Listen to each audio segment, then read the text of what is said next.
The Black Mirror episode, Be Right Back, explores the meaning of loss in humanity.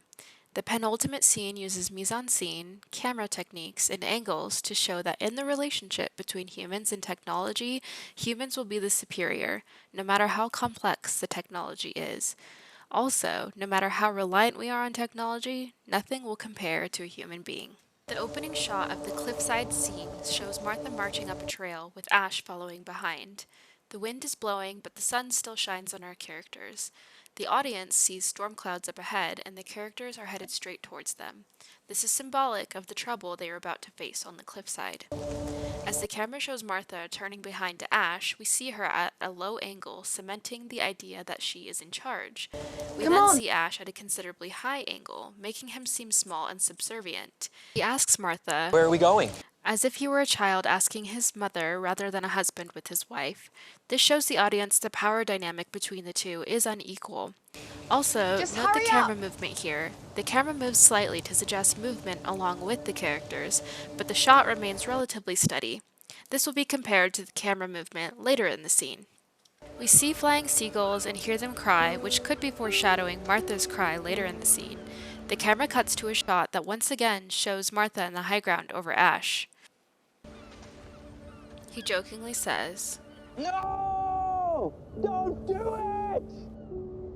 which also foreshadows Martha's guttural cry at the end of the scene. Seriously, don't. As the conversation plays on, the I'm not camera going cuts to. between over-the-shoulder shots of each character, and we further see the contrast of their emotions. Martha is visibly uneasy and upset, while Ash still smiles and tries to be lighthearted. Martha's mood matches the dark, cloudy sky and stormy wind, while Ash's is out of place. The imbalance of emotion between the two characters throughout the scene shows that Martha knows something Ash does not and cannot understand, See, he would which have once worked out what again was is an going on. imbalance of power in this relationship. This wouldn't have ever happened, but if it had, he would have worked it out. Sorry, hang on, that's a very difficult sentence to process. Jump.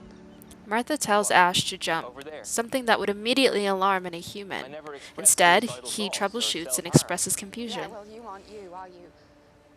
That's another difficult one, to be honest with you. You're just a few ripples of you. There's no history to you.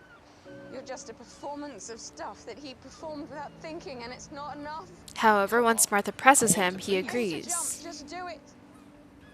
Okay. If you're absolutely sure. See, Ash would have been The scared. camera pans over Ash's shoulder and shows the terrifying height he was about to jump.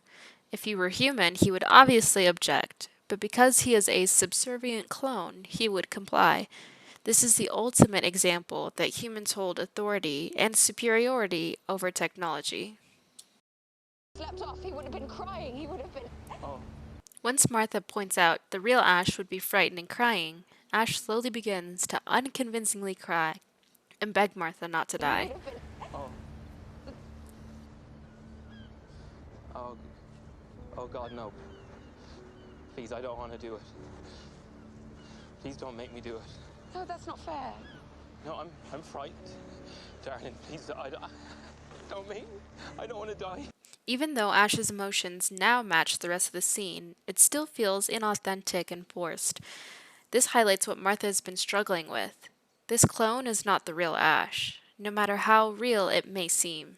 This clone still does everything that Martha asks him to do, including begging for his life. Martha was looking for a partner, not someone to hold authority over. God, I don't This want to pushes die. Martha to the metaphorical edge, and she screams out into the sea. The camera cuts to black, and for a few moments we are left with a cliffhanger, which allows the audience's mind to race at the possibility of what might have happened. In this moment, we see no matter how complex technology can get, nothing will replace humanity. Martha had already lost her husband, but in that moment, she had lost him all over again once she realized that nothing will ever fit in his place. No matter how convincing the clone was, it was not Ash. The overall effect of the acting, the setting, and camera techniques in this scene suggests to the audience that no matter how autonomous technology might seem, humans hold authority and superiority to it. And no matter how lifelike technology is, it is not completely human.